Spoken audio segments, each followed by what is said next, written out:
me know if you see me. It's kind of, can't see.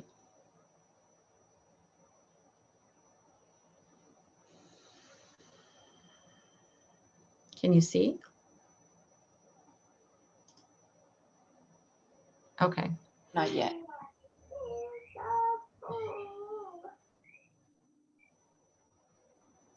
Oh yeah.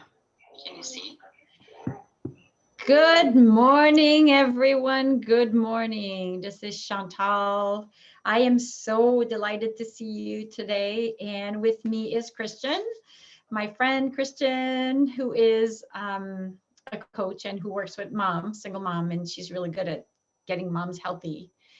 And so today we're actually going to talk, before we go into today, first I want to say we're going to have 3 days together, and I'm happy to see you here. And if you're not here now, you're going to be here later, watching the recording, and hopefully put some comments in the comment box. So what does it mean to be brave, bold, and beautiful in the face of breast cancer? Breast cancer is a challenging moment. Some of you know because you have had it once. Some of you have had it twice, like I did, still dealing with it. I'm not sure that we ever done with it, but it's called being in remission.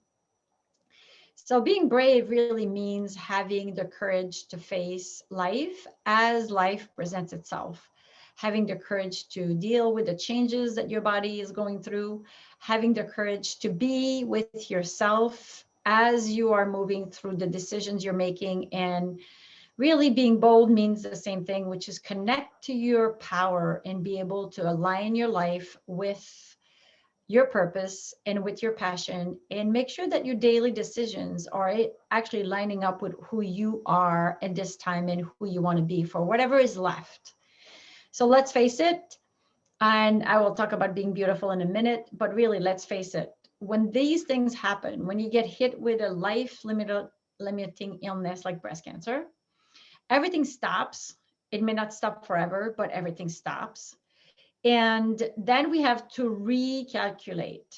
It's something that basically makes us, first of all, focus and prioritize our body and our healing process.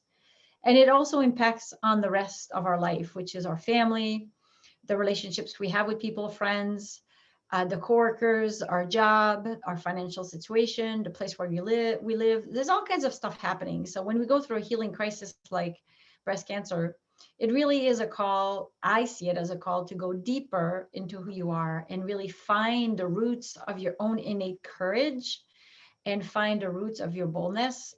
Take no prisoner. At some point you decide, I'm going to do it the way I want to do it. And beautiful really means shining your own radiant light through self-care practices and self-love. So that's going to be day number 3. So I am going to start a little presentation here, and hold on a second. I just want to make sure we're lined up. And I would like to invite you to follow along with me. And here we go. Okay. So there's 3 steps. There's more than 3 steps. But the first thing I want to ask you is if you have been diagnosed with breast cancer. Maybe you have, maybe you haven't, maybe you're watching this because you want to know how to be with someone who has. So the first thing to do is to answer that question and just take a moment and just settle with what it means to you. Have you been diagnosed with breast cancer? If so, when and what happened? What was this experience that you had, which is question number 2.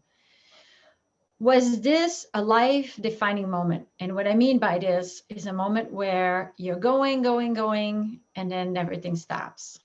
And then you have to pause and you have to pay attention to what this moment is calling you and what this diagnosis is calling you to be and do. And what impact did it have in general in your life? Like I said, it's like a pebble in the water that extends way beyond the moment where the pebble is being dropped in the water.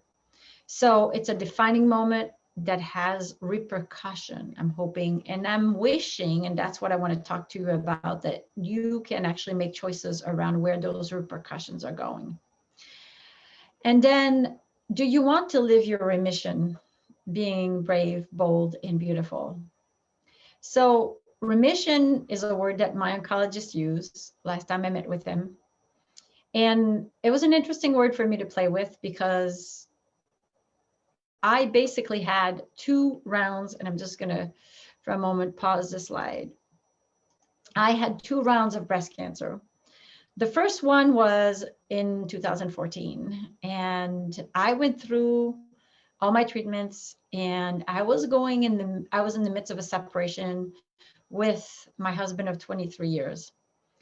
And I recovered after a year. I felt good, and I decided, okay, onward and upward. I went through my life, going back to school, earning a social degree, a master's in social work degree.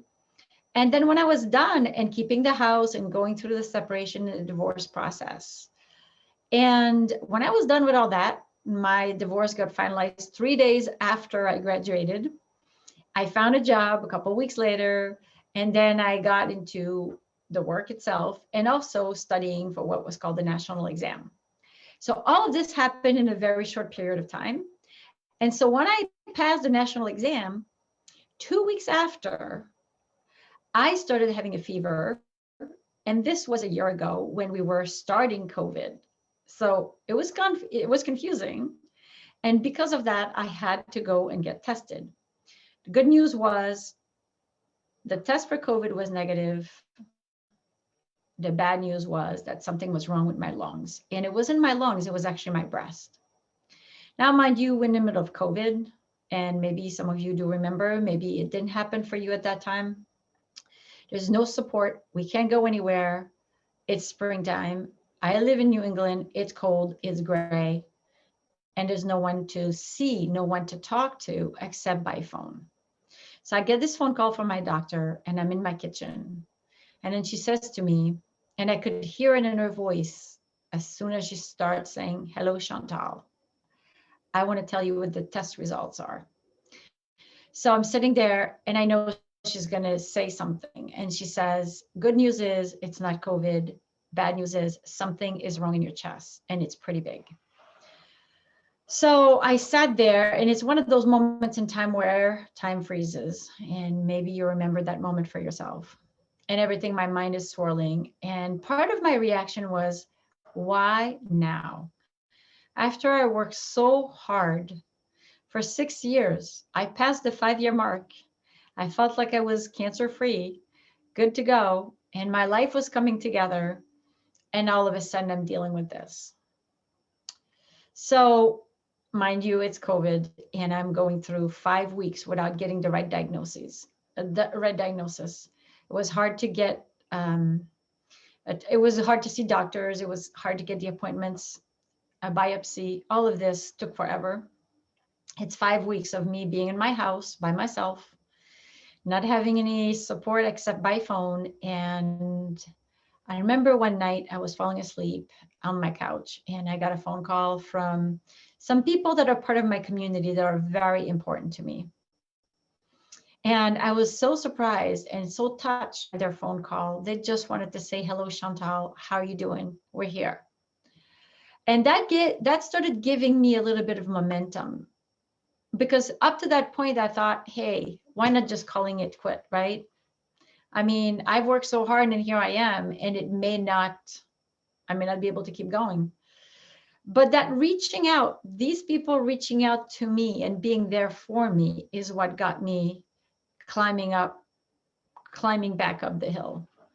So I'm here to tell you today, and this is why I'm making these videos, and this is why I'm making these free training programs. I am here to tell you today, a year later, that I am in remission. So going from doctor, right diagnosis, begin treatment, I really did well with the treatment. No side effects whatsoever, except being tired and maybe some body change. But aside from that, I have my life. I can do the thing I love the most, which is biking. I'm a big outdoor biker. I could continue my job. I met a man. In fact, it was pretty amazing. I met a really handsome man after 6 years of not dating. And then I carried on and decided by the end of the summer that I needed to do something meaningful with my life, which is what I'm doing now, aside from the work I have, which is to launch a business helping women like you that may have been in that place and that may not have that support. Or maybe you do, but you can't make sense of what's happening. Or maybe you're done with this course of treatment, but like some women I've talked to, you still don't know what you're up to because it really hit you like a 2x4 and you just got frozen in time, frozen in fear, and don't know how to continue your life. Or maybe you have this passion, this thing that you say to yourself, I really want to do something meaningful for whatever time I have left. And that's what I'm here to talk to you about. So my background is in coaching, in wellness, in social work, in personal growth for the past 20 years. I have been all of this: certified wellness coach, life coach. I've had 3 businesses, and I became a social worker. And I also did an extensive training in mind-body psychotherapy because I always knew that there was a correlation between stress and illness. And I had seen it in my family, and I had seen it in other people's family. And what I mean by stress is the impact that trauma has on your body when you're a child. And we sort of forget because it's our childhood. And then we are faced with the long-term effect of that stress on some of our organs. So a big part of the work that I do is helping people make that correlation. And making that bridge between what I just said and what we're going to be talking about today is finding courage. So I'm just going to take a moment there and see if you have anything you want to say, Christian, about this before I go and share the slides again. Is there anything you could go ahead? Yeah, no, it's as I'm hearing you talk, I'm not currently having breast cancer or anything, but I feel like it's such a profound topic that I'm grateful I'm here and going to learn something, because I feel like I have a dear friend who has, this is her second diagnosis, and she's in recovery, and this is going to really help me help her, because I haven't been able to really know exactly how to really support her in the best and highest way. So thank you. Well, thank you for being here. And yes, a lot of people are in that situation. And I was there too many years ago. I mean, breast cancer will happen. I believe it's 1 woman out of 10 will eventually have something related to that. So it's a big number, a big percentage. And so either we have it or we know someone who's had it. And I remember being in those shoes where I had someone who actually had it really bad and I just did not know what to say. So thank you for being honest about this and being, sharing your vulnerability. Okay, so let's see. I am going to go back to our agenda for today. So here we go. We are moving through this a little bit. Hold on. So here we go. I actually have a quote for you. And the quote is something like this. It says, "She was never quite ready, but she was brave, and the universe listens to brave." Now, I wanted to put that quote there because I went through the last year kind of quickly in my story for you. But honestly, I feel like my recovery, my being in remission today, my being able to talk to you today was a conversation between me and the universe.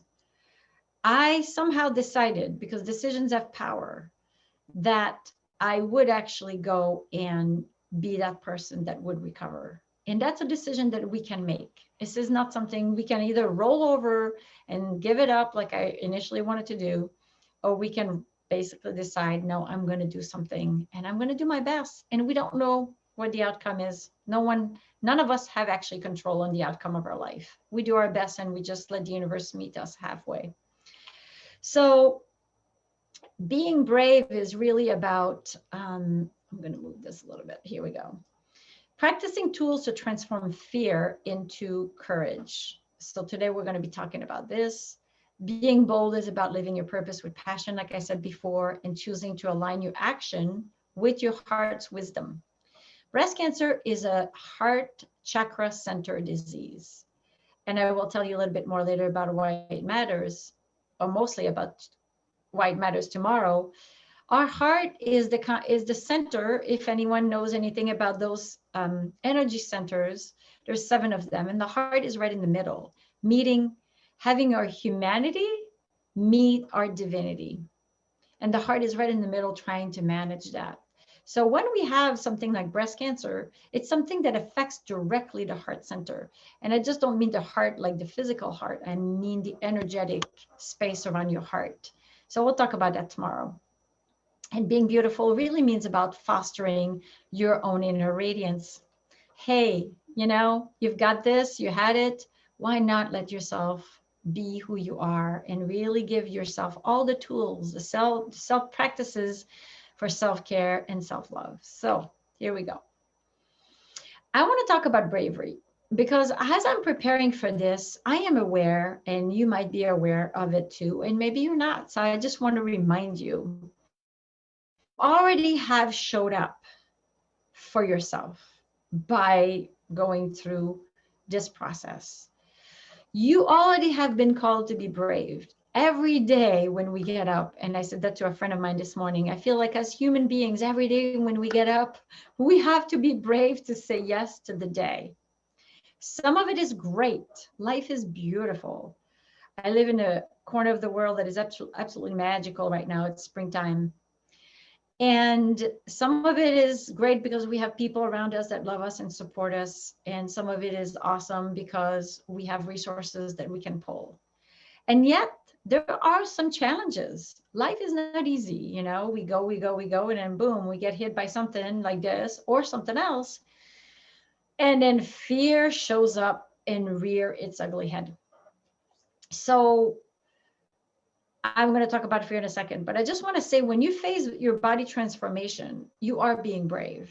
You know that your body is going through some changes. Depending on the kind of treatment you had to face that reality.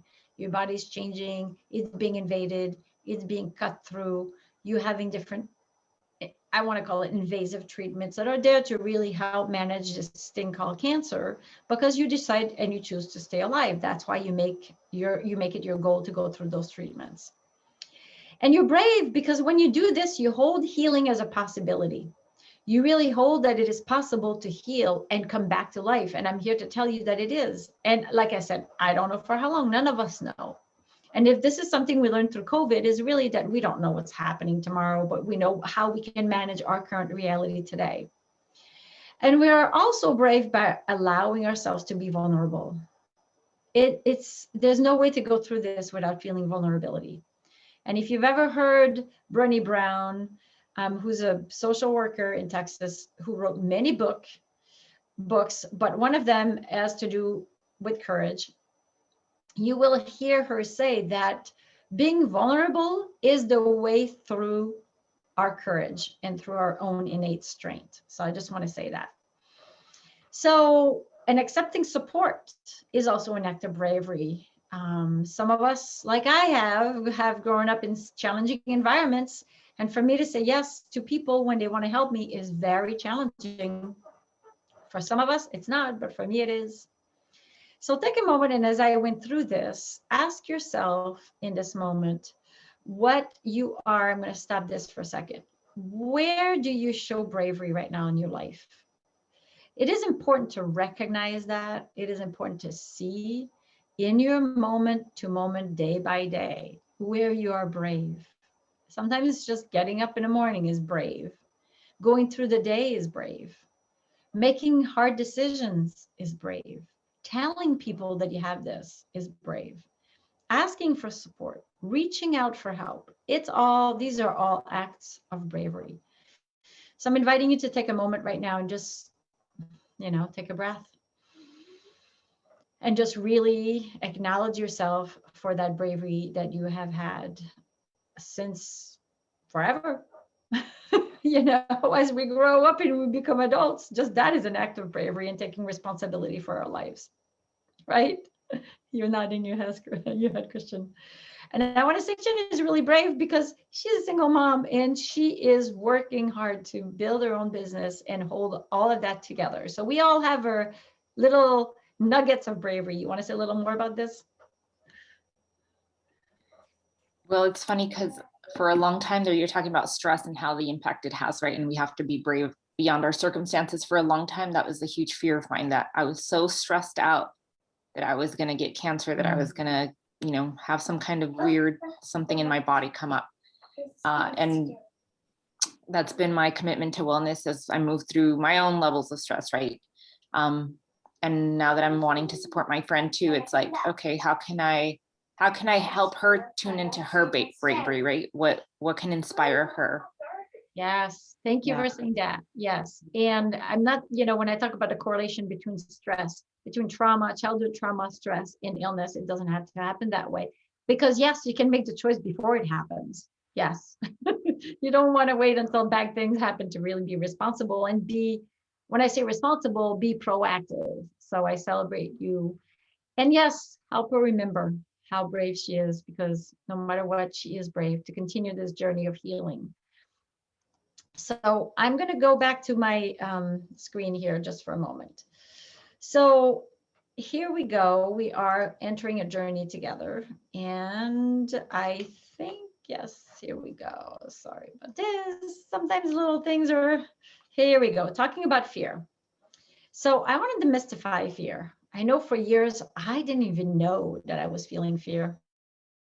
Was disconnected to that level where I had to like reclaim the sensations in my body that actually were signs of fear.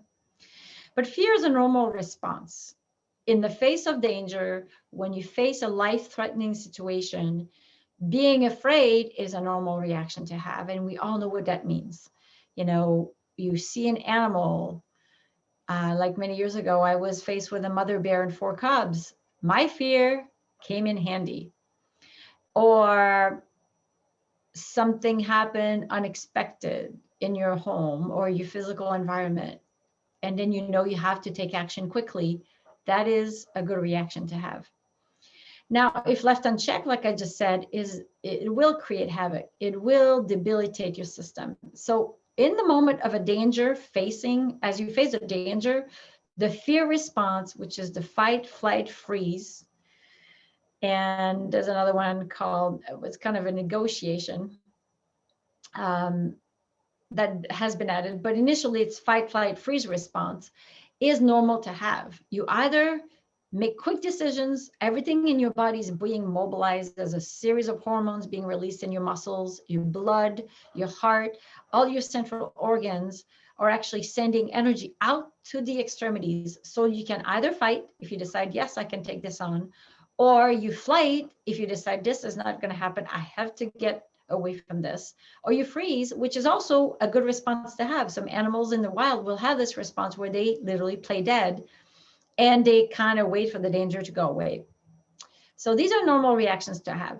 Now in the wild, when the animal is facing the danger and the danger is over, if you fight, you use this energy that is in your body, all these hormones, cortisol, adrenal, etc. You get into action, you mobilize, and you actually send these hormones back into your system. They kind of move through. If you flight, it's the same thing. You run as fast as you can, you do whatever you need to do. Now, if you freeze, it's a little more tricky because that reaction is not being channeled properly through the body. It's not being assimilated or digested. In the wild, if an animal has that response, immediately after danger is over, they will start shaking. Now, we human beings are not animals, and sometimes we're a little too smart for our own good, which means we don't let ourselves have that fear response. We try to control it, we step over it, we pretend it doesn't exist, and that's where this stress becomes more toxic. Fear is also there to tell us that there is a need that needs to be met, right? If you're in danger, you need safety. If you're hungry, you need to eat. If you're cold, you need some warmth. And I'm not saying that these are necessarily fear signals, but if you don't respond to those basic needs, there's a series of stress and anxiety that will start building in your body. And so fear is there for a reason. It's pointing in a direction of something we need. And then facing our fear really requires having courage.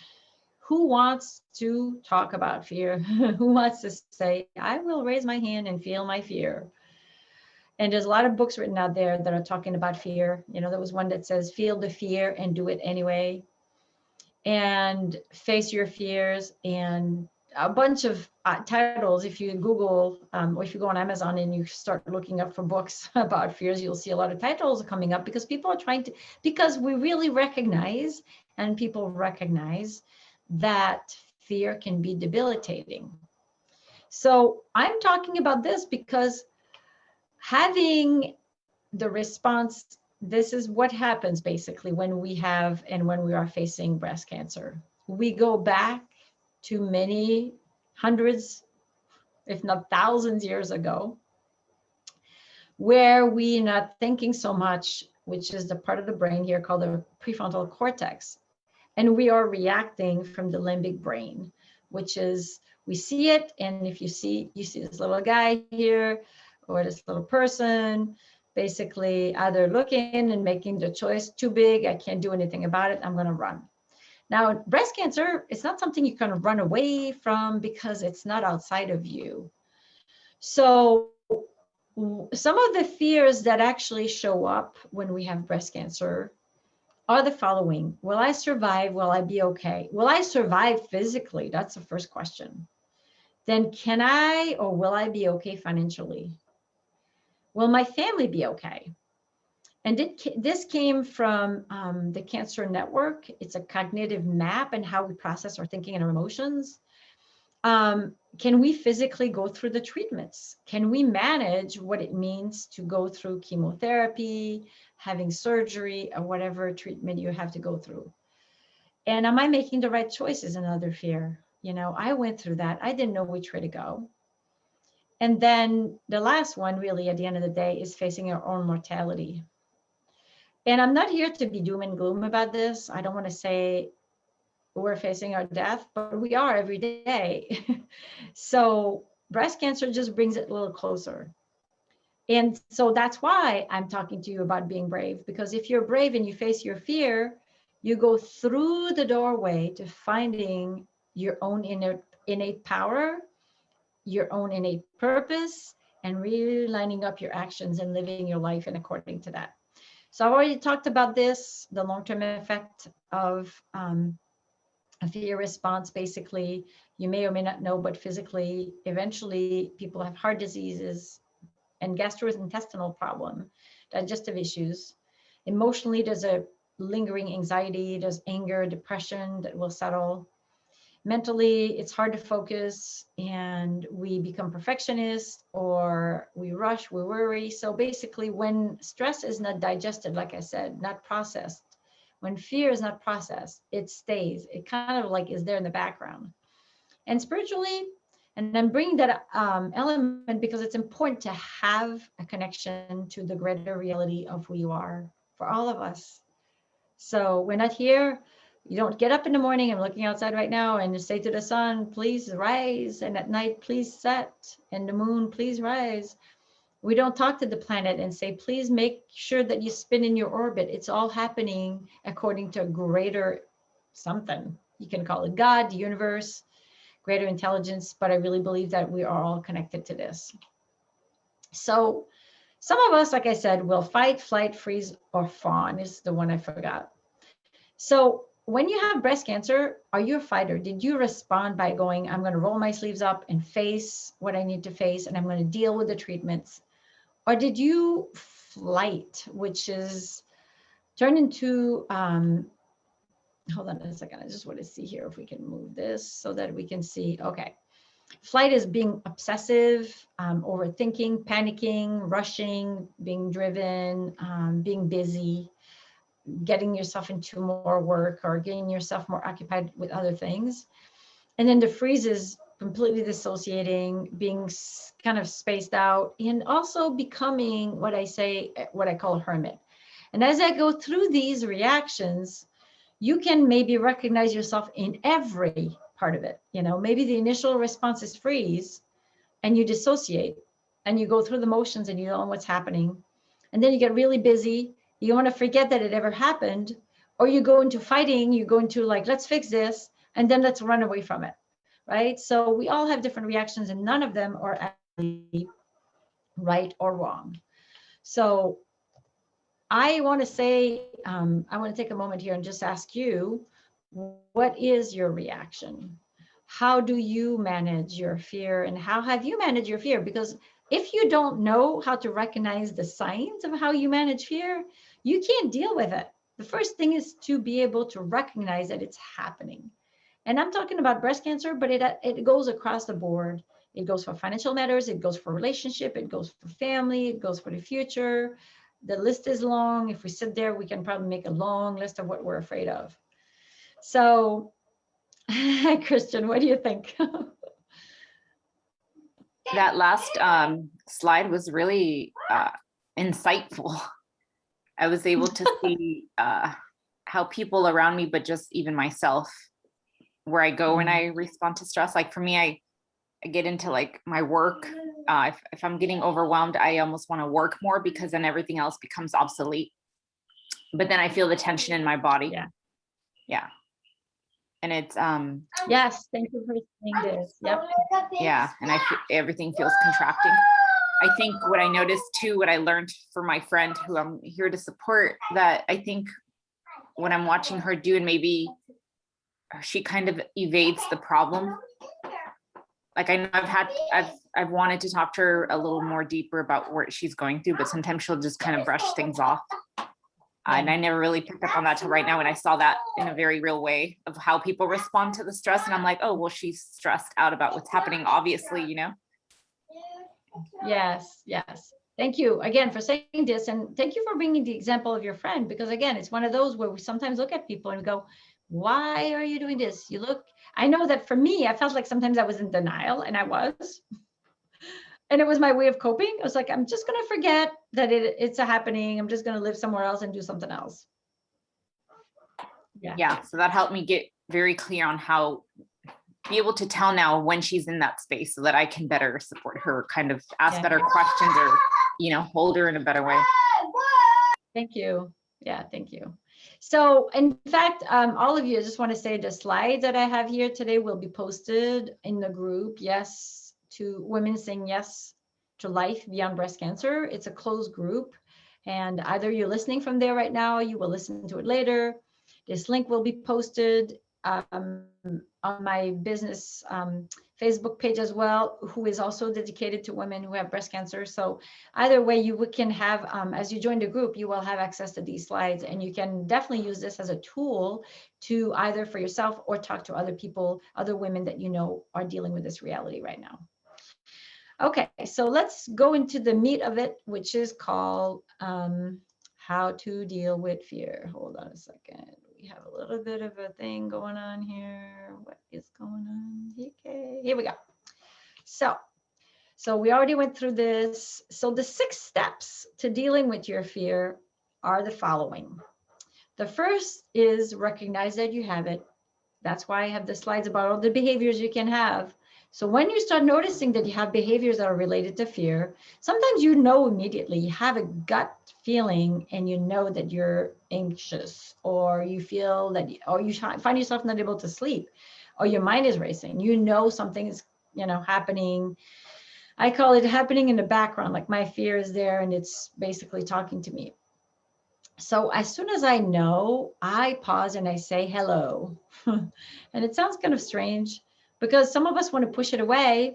So when you say hello, it's kind of like, I see you and I'm not resisting. That's the first step. I don't want to resist. I just want to see you. I want to feel you and I want to know. It's not about pushing through. It's not about trying to make things happen. It's really just about settling with the fact that it is actually happening. So that's step number 1 is say, hello, my fear. I know you're there. And as I say it, I'm taking the next step, which is taking a deep breath. So physiology affects psychology.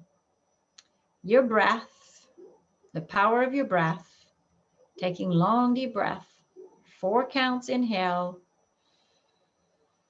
holding it for 2, and 6 counts exhale. will immediately change your physiology. Try it with me. I'm going to do this again. 4 counts. Inhale. Hold it. And exhale.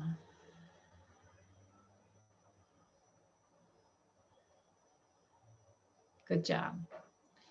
So when you find yourself in the throes of a fear that you can't quite figure out, but you know it's there, if you pause and if you breathe, you have a container. I call it a container inside your body to hold your reality. So then number 3 is to see where it lives in your body. So it's not so much about thinking, but more about sensing. Like I said, some of us have tense jaw, tension in the neck, chest. We have anxiety in the heart center, gut. Our body is, our stomach is churning. We feel a headache. It could be anywhere in the body where it happens. So I'm inviting you, and we're going to do it in the moment as a practice. But it's kind of like, okay, you breathe and you say, where are you? Where do I feel most tense? Where do I feel anxious? Where do I feel afraid? Because as soon as you locate in your body where that is, you're halfway there. You have made contact with what's happening. Now, if you can put words into it, I have a huge background in, like I said, mind, body, psychology, and also in expressive arts. And I sometimes use a drawing, taking a body shape so you can do it yourself. It helps you externalize what's happening. You take the shape of a body on a piece of paper, and after you're done doing this location of where your fear is, you go and color different parts of your body to see what part of your body is calling you the most. Where do you mostly feel your fear? And then you can name, if you can let your body speak, maybe your mind doesn't know, but you can ask your stomach, what are you afraid of? You can ask your back, you can ask your jaw, you can ask your neck, what's happening in there? Your body immediately knows. It usually knows what it's afraid of, and it also knows what it needs, which is the next one. What do you need right now? And I say highlight the word right now because fear is not something that you can fix from the past or into the future. I know the mind plays all these games about the future and goes into catastrophic thinking. That's called catastrophic thinking, imagining the worst. But in reality, right now in this moment, if you can change this current reality, you are actually affecting your future. So that's really number 5, is to say, what do I need?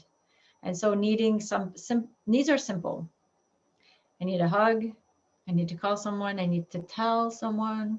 I need to know that somebody is there. I need to go outside and walk, take a walk, or do some sort of physical activity to let the energy settle before you can start thinking. Writing is another form of expression. So whatever works for you, find a way to fulfill your need. Because as you do that, you're calming down your fear response in your nervous system. And then you're more able to be clear-minded about what needs to happen next and what you need to do to solve the problem that you think or you have that is real, that is in front of you. But if you are in a fear response, you're in panic mode, or you can't think straight, which is exactly what happens, then you can't make clear decisions. And so having yourself, being brave really means having the ability to calm yourself down, facing the fear so that you come back and you face reality with who you are truly inside of you, inside your heart. So I'm going to stop sharing again, and I'm just going to invite you for a moment to have this experience with me. I'm going to walk you through it, and you can either choose to have your eyes closed or open. Wherever you are as you listen to this, sit and be comfortable. So I'm going to readjust my sitting position right now because I want to be able to have my back upright, and I want to be able to also have my hands rest on my knees. So why? Because my shoulders will be relaxed, my jaw. So take a moment just with me, and before even going into anything, just say hello to your body. Lift the shoulders up, maybe lift your arms up, take a deep breath in, stretch up, oh, and release, exhale. And any movement on the way. So I'm just going to roll my neck a little bit, and I'm going to take, my hands. So you can always do a little bit of self massage, sort of squeeze the muscles around your neck, your shoulders. And as you make contact with your own body, start noticing if things are even shifting. You may want to do a little bit of that, squeezing your jaw. You can even take a hand, it's literally a self massage, and squeezing those muscles that are on top of the shoulders and noticing maybe you got some little knots there. And just brush your body, brush your legs, make contact all the way down. And I'm not going to go down to my feet, but I'm definitely going to lift my legs and just shake. And then I'm going to plant my feet, literally feet like big bare paws on the floor. And take some deep breath. Relax your jaw for one exhalation. Again, deep breath in. And let go with a sigh. Why? Because when you let go with your mouth open, your heart center relaxes. So now rest your hands on your lap and just let the shoulders, so up and back and down. Open your heart for a little bit. Imagine your shoulder blades in the back coming in towards your spine. So the back of your heart is actually supported. And then there you go. You can either choose to keep your eyes open or close and just breathe. And this is sort of a mindfulness practice that we're about to do. So think of a fear, maybe not now, that you've had, maybe yesterday, maybe this morning, or wherever you are, and just locate that fear. Name it, as in not name it, but just remember what you were afraid of. And then name it, and just see if you can, as you think about the fear that you had, locate it in your body. Locate it. Is it in your chest? Is it in your heart? Is it in your solar plexus? Where is it? Where does it live? And you may hear my dog in the background. She's barking. So take a moment and just see where it lives in your body. And then, if you can, let it speak to you. See if it can tell you something about what it's afraid of.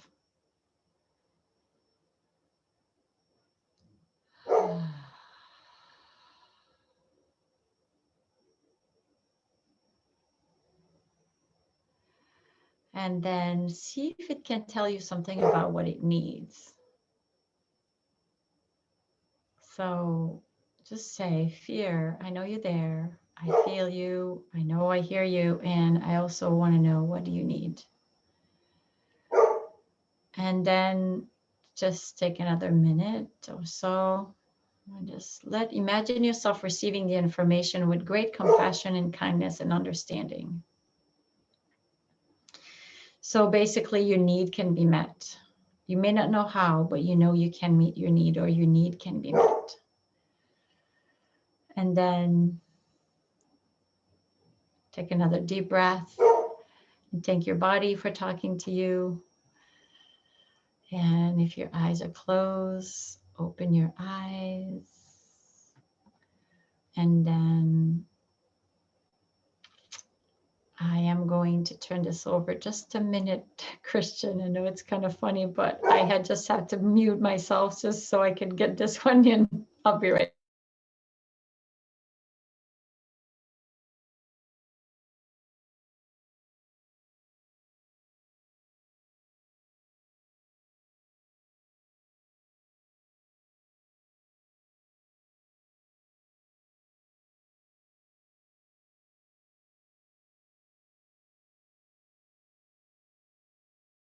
Okay, such is life. Life happens.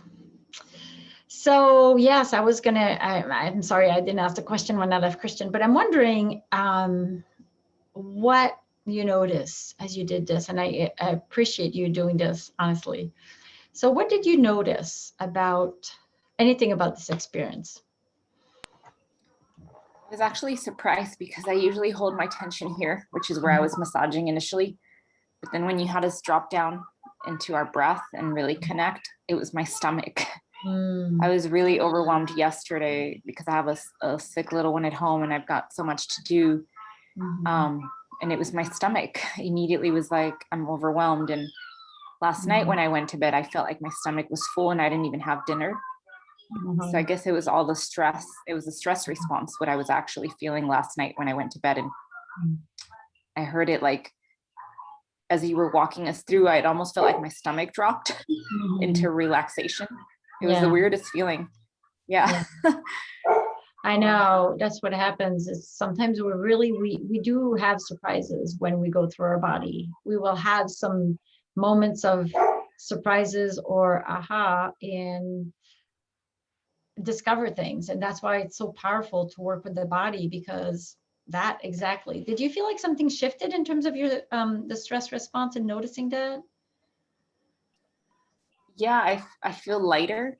Like my stomach, I guess, felt like this when we first started, and now I feel like something got released. And I'm so glad you're saying this. Thank you very much again for being so willing to be honest and vulnerable with me, because often when I work with people, I will actually have them use their hands like you did to express what is happening in the body because we can't really see what's happening inside, but we sometimes have images or we have movements. So yes. And then by doing the externalization, which is what this is, expressing either through yourself or through another person, then there's a sense of release that happens. There's a release, there's a letting go, and we have more space inside. So wherever the tension lives, there's more ability after that to be more embodied, to be more in this current moment, in this current reality. Now, if we take this to maybe a bigger picture, right? So we're talking about now practicing this on a daily basis. We rewire our brain. And I want to say this because some of us who have had maybe traumatic experiences earlier in our life have this stress response, fight, flight, freeze, very easily triggered. So let's say you have had a past of trauma and now you're coming into a life crisis. Your stress response is probably more quick to respond and also bigger maybe than other people. And your resiliency may not be as big. So practicing this, it's a form of meditation. It's called a body scan. It's called being in dialogue with your body. It's about changing, again, your physiology to affect your psychology. Is really something to practice daily. It doesn't matter whether you have a life-threatening illness or you just live life, because life is stressful. Like you just said, Kristen, you know, your daughter is home sick, you have a lot to do, you're a single mom, you're by yourself, you have to hold it all. And sometimes it just feels like it's too much. So taking these little moments to pause and really recognize that we are anxious and we are afraid. And if we can locate in our body and name the fear I'm afraid of, it can be simple. I won't be able to do it all. And I won't be able to face life. For me, some of the fears that I've had, and that's what I want to go into next, is what you can do at this moment, aside from this practice that we've had. Hold on a second. I just want to go back to our slide because I wanted to give you a little bit of a practice to do at the end of today when we're home, when you go home. So, but before that, I just want to read at the bottom number 6 there, repeat again the words that I said. When you meet your fear and you respond to your need, you want to cultivate an attitude of compassion and kindness, because it's like talking to a child, you know. Some of you have children, some of you don't. But whatever, or maybe you have pets, right? You know that when you start elevating your stress response, there's nothing that can really be done easily. So the same thing for your own self, like that conversation you have with yourself and engaging in a conversation with your fear, if you go about it like there's something wrong that needs to get fixed, chances are you're not going to get some answers. That's why inviting an attitude of compassion is really about sitting with yourself, going through this process and being very curious and not having preconceived idea or preconceived notions of what this should be like. There's no right way to do this. So it's kind of you're engaging into a relationship with yourself. And I'm going to share a client story in a minute, but you're engaging into a relationship with yourself that is actually rewiring and reconditioning your entire nervous system. So every time you have kindness, compassion, and curiosity into what your fear experiences, and you can be in a relationship with what's happening inside of you, you're rewiring literally your brain. So I want to tell you a client story because I work with people, like I said, for many years on under different umbrellas. For a while, I did a lot of wellness coaching and work with women that have had life-threatening illnesses, and cancer was one of them. And Claire was someone who actually was having a second breast cancer diagnosis.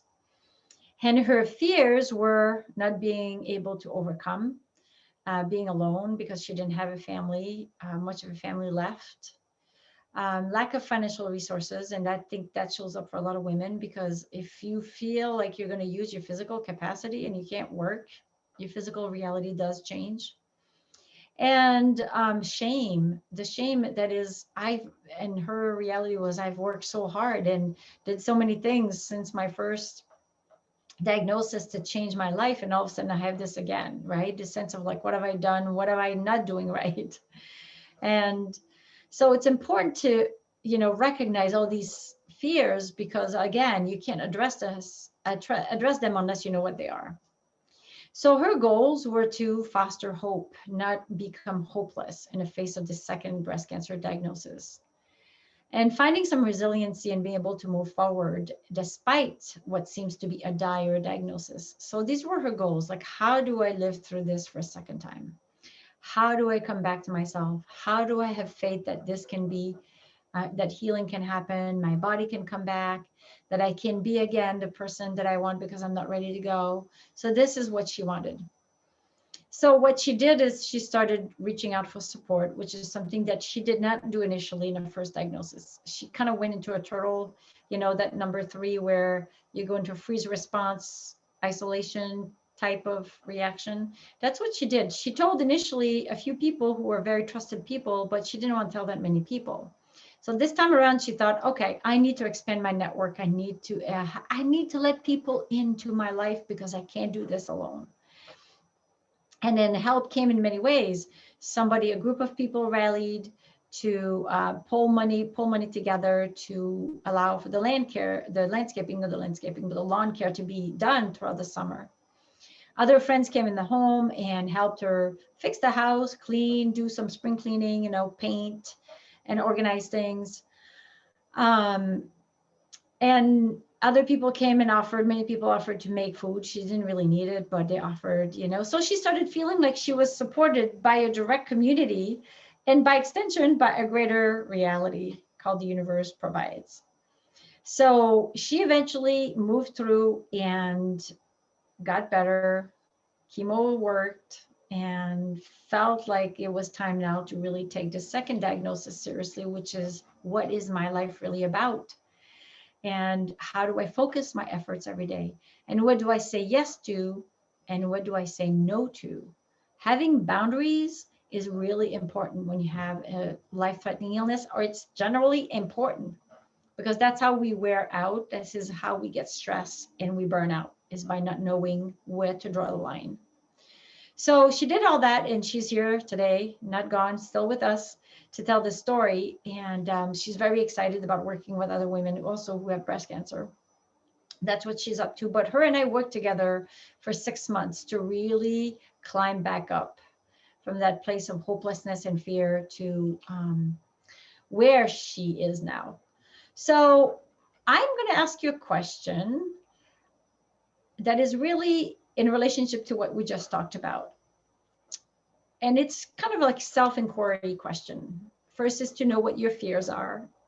And, there is at the end, like I said, the slides are going to be posted, how to go through what the process we went through a few minutes ago together. So how to manage that fear. And then what types of support do you need? None of us, we're not here alone on this planet. So it's important to reach out for support. And I personally have found that when I work with other women that are either having the same situation as me or something similar or whatever, in my entire life, when I've been wanting to make some big changes, I always join groups. I join a business coaching group. I join a wellness, a cancer support group. I reach out to my friends. I basically know that I can't do this alone. So what kind of support do you have? And if you don't have any, what kind of support can you put in place? And then are you willing to face your fear as you go through? Because that's the thing. As we start initiating change, fear happens. It's not like it's one time dealt with, over with, moving on. It happens. The more you step into your life, the more you say yes to your life, the more you go courageously towards what you want, the more your fears are going to come. And I'm saying this because fears are something of the past. It's like our childhood that creeps up back into this current reality and that wants to shrink the space we live in. And then who we truly are cannot come through. It's like we live in a very tight space. So as you decide, hey, listen, this is my second chance. I'm going to go for it. I'm going to do what I want to do. You can be assured that you will feel some things called scary things. Your thoughts are going to be there telling you you can't do it, or you're not going to be successful, or why would you? And all this thinking that happens when we take risks will show up. So just be ready. I'm just giving you a heads up. It's bound to happen.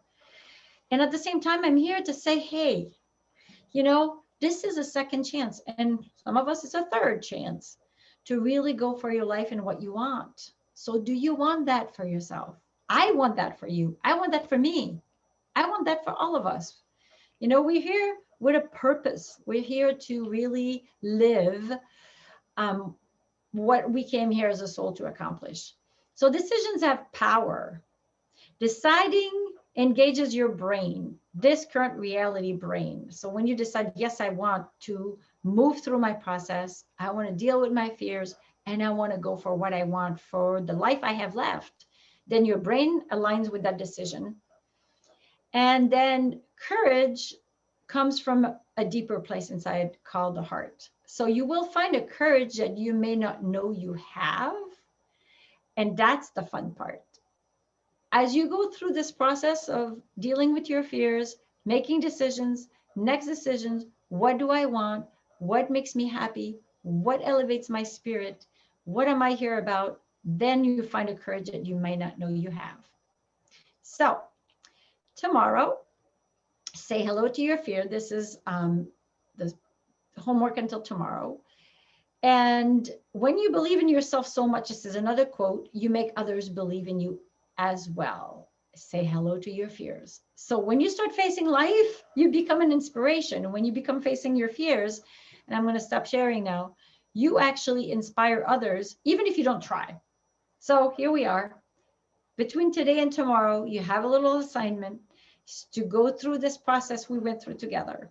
Number one, name or know you have a fear somewhere. Take some deep breath. Take a moment. Time out. Breathe. Locate where it lives in your body. Then name it. Put something onto it, like what's going on there. And then ask your fear, what are you afraid of? And then ask your fear, what do you need? And then from there, something starts shifting. Now, I know it's a process. It's not a one time done, like I said, done forever deal. And as we start finding a deeper courage, a deeper place inside that actually starts seeing clearly what needs to happen next in our lives. Now, number two, which is number 2 day tomorrow, we're going to talk about engaging that fierceness into something meaningful. How do you be bold? Because you are. I am. I don't always feel it, but I know I can find it. And I know Christian is bold. And I know a bunch of women that are bold in so many ways. Not necessarily facing a life-threatening illness, but facing life as it presents itself. So for today, Is there something you want to add, Christian?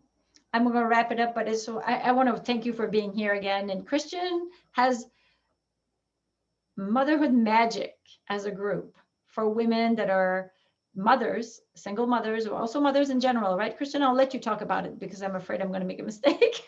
I'm afraid. Oh, that's so sweet of you to share. It's called Motherhood Magic on Facebook. And yeah, it's just for mothers in general. It's holistic wellness, holistic self-care. Yeah. Okay.